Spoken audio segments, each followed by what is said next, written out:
मेरे सामने आज ये दोनों कार है, ग्रैंड विटारा एक तरफ है और एक तरफ मारुति की फ्रॉन्क्स है। मिड साइज एसयूवी की कैटेगरी में चली जाती है और ये एक कॉम्पैक्ट एसयूवी की कैटेगरी में रहती है।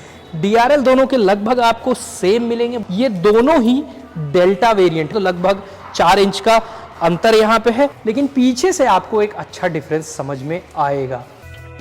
हेलो दोस्तों, ऑटो ट्यूब इंडिया में आपका स्वागत है। मैं हूं अमरजीत सिंह और आज मैं आपके लिए एक बड़ा ही इंपॉर्टेंट वीडियो लेके आया हूं, क्योंकि जो सोशल मीडिया पे या यूट्यूब की जो दुनिया है उसमें बड़ा कंपैरिजन एक चल रहा है कि भैया ये इसको बलिनो से कंपेयर कर रहे हैं, कुछ लोग ग्रैंड विटारा से कंपेयर कर रहे हैं। तो मेरे सामने आज ये दोनों कार है, ग्रैंड विटारा एक तरफ है और एक तरफ मारुति की फ्रॉन्क्स है। आप खुद दोनों में देख सकते हैं कि कितना अंतर है, कितना नहीं है। आप इसको बलिनो से तो कहीं भी कंपेयर नहीं कर सकते हैं, लेकिन ग्रैंड विटारा से मैं कहूँ ज़रूर आप कंपेयर कर सकते हैं, क्योंकि जो लुक है वो ग्रैंड विटारा से ही फ्रंट का लिया गया है। इसीलिए इसको एक बॉक्सी शेप मिलता है, फ्लैट बोनट मिलता है बिल्कुल इसकी तरह। इसको थोड़ा सा और मस्कुलर किया गया, क्योंकि ये एक मिड साइज एसयूवी की कैटेगरी में चली जाती है और ये एक कॉम्पैक्ट एसयूवी की कैटेगरी में रहती है। लेकिन जो फ्रंट एंड है, अगर फ्रंट एंड पे आप देखेंगे तो यहाँ पे आपको सिल्वर लाइन मिलती है और इस तरह की ग्रिल मिलती है। वहीं अगर इसमें भी देखेंगे तो आपको ये सिल्वर लाइन ऊपर मिल रही है, लेकिन पियानो ब्लैक फिनिश में इसकी ग्रिल मिल रही है, लेकिन और ये साथ में सिल्वर लाइन इस तरह से कंटिन्यू भी की गई है। डीआरएल दोनों के लगभग आपको सेम मिलेंगे, बस साइज में थोड़ा सा ये छोटा हो गया है, ये थोड़ा सा बड़ा है। यहाँ पे आपको प्रोजेक्टर हेडलैम्प्स मिल रहे हैं, लेकिन यहाँ पे आपको एलईडी मिल रहे हैं। एक जो सबसे इंपॉर्टेंट चीज़ है वो मैं आपको बता दूं, ये दोनों ही डेल्टा वेरिएंट है। ये डेल्टा वेरिएंट है, ये डेल्टा प्लस वेरिएंट है, लेकिन यहाँ पे आपको इंजन स्टार्ट स्टॉप नहीं मिलता है, नॉर्मल की मिलती है जो बहुत पहले से मारुति कंटिन्यू करता आ रहा है। यहाँ पे आपको स्मार्ट की मिलती है मारुति की डेल्टा वाले वेरिएंट में, और यहाँ आपको पुश स्टार्ट स्टॉप मिल जाता है। ग्रैंड विटारा एक ऐसा शानदार प्रोडक्ट मारुति ने बनाया है जो बेस से ही बहुत सारा फीचर लोडेड आपको दे रहा है। यानी पुश स्टार्ट स्टॉप बटन जो है वो, और जो ये टेक्नोलॉजी स्मार्ट की है, ये आपको सिग्मा से ही ऑफर की जा रही है। यहाँ पे तो ये तो डेल्टा वेरिएंट है, लेकिन जो ये लुक है वो अब आप देख सकते हो काफ़ी हद तक सेम है। स्टांस की भी बात करें तो यहाँ पे मेरी 5'9" हाइट है, आप देख सकते हो कि ये मेरे यहाँ तक आ रहा है, ये वाला मेरे बेल्ट वाले पोजीशन तक आ रहा है, ये मेरे यहाँ साइड के पोजीशन तक आ रहा है। तो ये दोनों का अगर अंतर आप समझोगे तो लगभग 4 इंच का अंतर यहाँ पे है। वहीं अगर हम साइड प्रोफाइल की बात करते हैं तो अब थोड़ा अब आगे आते हैं, तो साइड प्रोफाइल से आप काफ़ी हद तक देखेंगे डिज़ाइन लैंग्वेज काफ़ी सेम दोनों की आप नज़र आएगी आपको। इसमें भी आपको क्लाइडिंग्स मिलती है, यहाँ पे भी आपको क्लाइडिंग्स मिल रही है। टायर प्रोफाइल यहाँ पे आपको 16 इंच का मिलता है, 195 60 R16।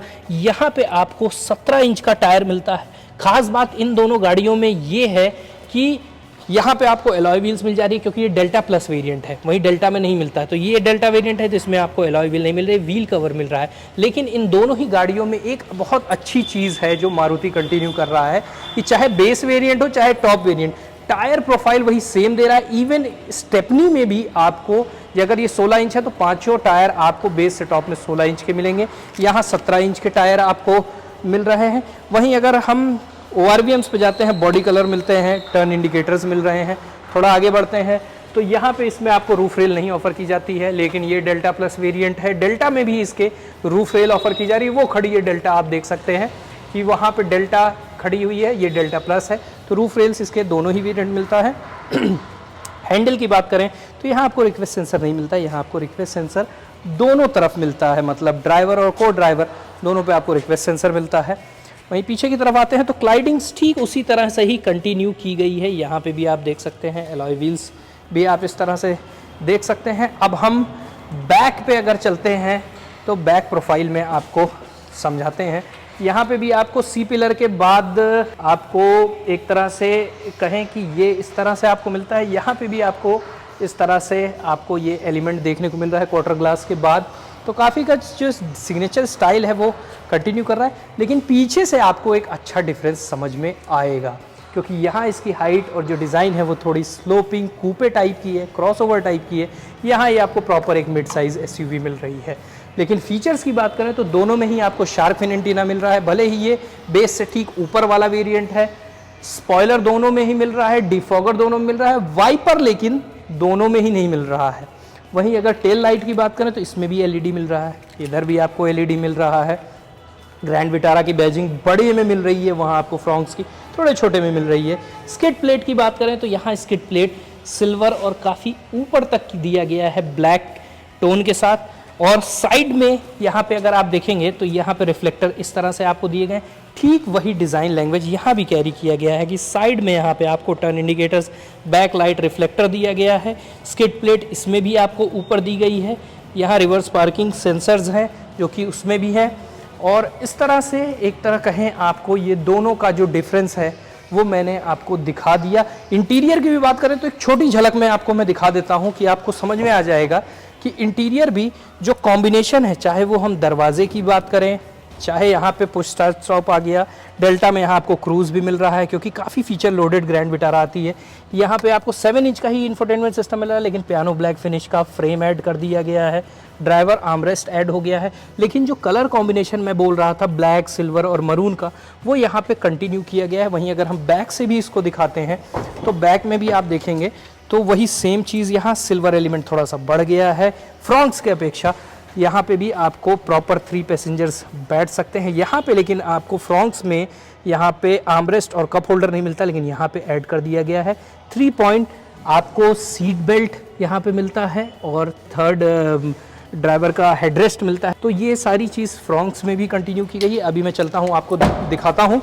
और बूट की भी बात कर ही लेते हैं तो बूट भी इसका अगर मैं आपको दिखाऊंगा, ये CNG वेरिएंट है, तब पर भी आप देखिए CNG का ड्रम कवर होने के बाद भी अच्छा खासा यहाँ बूट स्पेस है। यहाँ आपको लाइट भी मिल रही है, यहाँ बूट में है, यहाँ थोड़ा सा कभी होल मिल रहा है। ये चीज़ जो है, अब आपको फ्रंट्स में हम दिखाते हैं कि फ्रंट्स हम चलते हैं, ये वाली कार ओपन है, इस वाली ही कार में आपको दिखाते हैं। बूट से ही शुरू करते हैं। अब उसमें यहाँ पे बटन थी, यहाँ पे नीचे की तरफ बटन है। यहाँ पे आपको किसी तरह की लाइट नहीं मिलती है, ये एक सबसे बड़ा अंतर है। आप ध्यान से देखेंगे तो यहाँ एक स्पेस बना हुआ है, लेकिन यहाँ पे लाइट नहीं है। बूट स्पेस भी इसका भी ठीक ठाक डिसेंट है, 308 लीटर का। वहीं अगर इंटीरियर की बात करें तो पूरा है, फ्रंट्स में तो पूरा उल्टा चलते हैं, बैक पहले दिखा देते हैं। तो बैक में भी आप देखेंगे यहाँ पे वहाँ थोड़ा सिल्वर एलिमेंट ऐड कर दिया गया था, यहाँ पे आपको नहीं मिलता है। टॉप वेरिएंट्स में आपको वो चीज़ ज़रूर मिलेगा।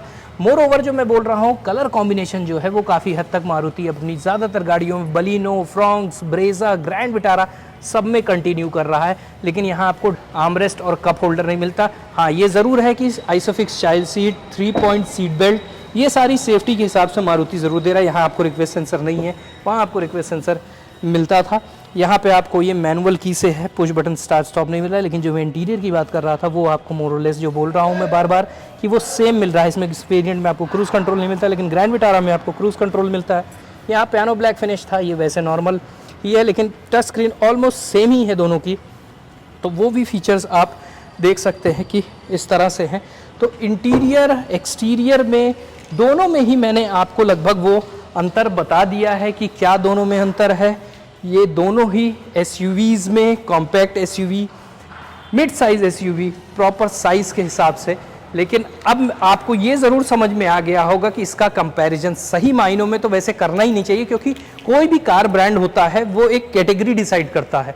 मारुति ने भी ठीक वही किया कि बलिनो और ब्रेजा, भले ही वो मारुति सुजुकी एरिना के थ्रू सेल होती है, ये नेक्सा के थ्रू सेल होती है, लेकिन उन्हें पता था कि वो जो 1.5-2 लाख रुपए का गैप है उसके बीच में एक प्रोडक्ट प्लेस कर दिया जो कि है फ्रॉन्क्स, और इसीलिए उस फ्रॉन्क्स के प्रोडक्ट लाया। और मारुति बहुत स्मार्ट प्ले करता है कि हर 50 से 60,000 70,000 के बीच में एक नया प्रोडक्ट ऐड कर देता है। तो ठीक उसी तरह बलिनो और ग्रैंड विटारा के बीच में तो बहुत ज़्यादा गैप आ रहा था। तो इसीलिए मारुति ने एक ऐसा प्रोडक्ट खड़ा कर दिया कि भैया जिसको सिटी में यूज़ करना है लेकिन SUV का मजा चाहिए, क्योंकि SUV का जो कल्चर है वो इंडिया में बहुत तेज़ी से बढ़ा है।